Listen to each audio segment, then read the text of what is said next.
Mes chers frères et sœurs, voici quelques signes qui peuvent indiquer un amour non biblique ou malsain dans votre relation conjugale, familiale, amicale, etc. Premièrement, contrôle et manipulation. Une personne cherche à contrôler les actions, les décisions ou les sentiments de l'autre.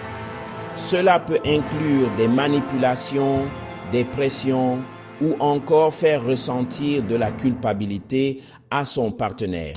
L'amour malsain ignore souvent les limites de l'autre, assumant un droit de contrôler sa vie. Deuxièmement, jalousie et possessivité.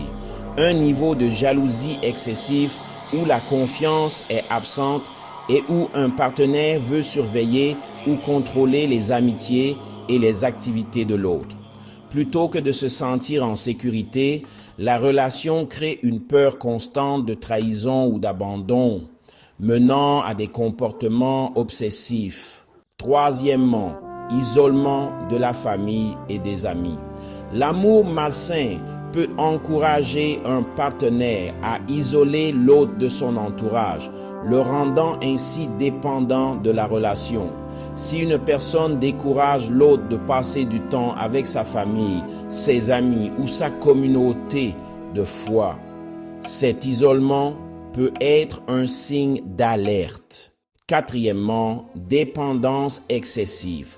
Au lieu de nourrir une dépendance saine et mutuelle, un ou les deux partenaires deviennent excessivement dépendants de l'autre pour leur bien-être émotionnel, voire spirituel.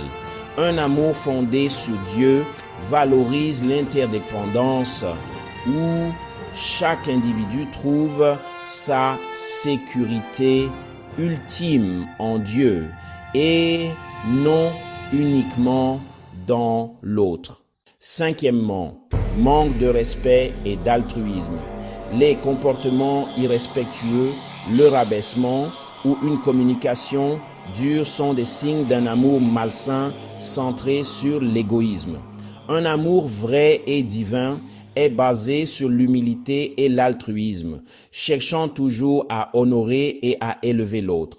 Sixièmement, amour conditionnel. Lorsque l'amour est basé sur des conditions, où l'un des partenaires ressent le besoin d'agir d'une certaine manière pour mériter l'amour ou l'approbation, cela manque le but de l'amour divin.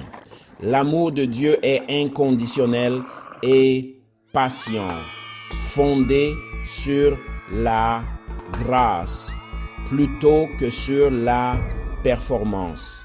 Septièmement, encouragement à des actions non éthiques ou immorales. Si une personne pousse l'autre à compromettre ses croyances morales, à faire des choix contraires à l'éthique ou à ignorer ses valeurs spirituelles, cela montre un manque de respect pour la foi de l'autre.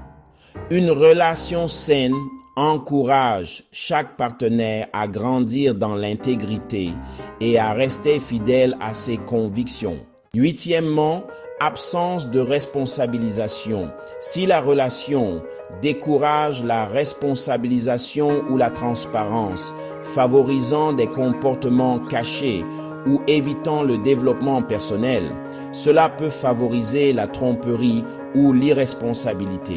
Un amour divin encourage les deux partenaires à être responsables, non seulement l'un envers l'autre, mais également envers des valeurs plus élevées.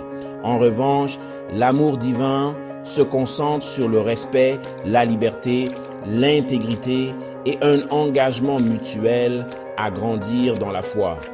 Il apporte la paix, pas la confusion ou la toxicité, et oriente toujours les deux partenaires vers l'exemple d'amour de Dieu.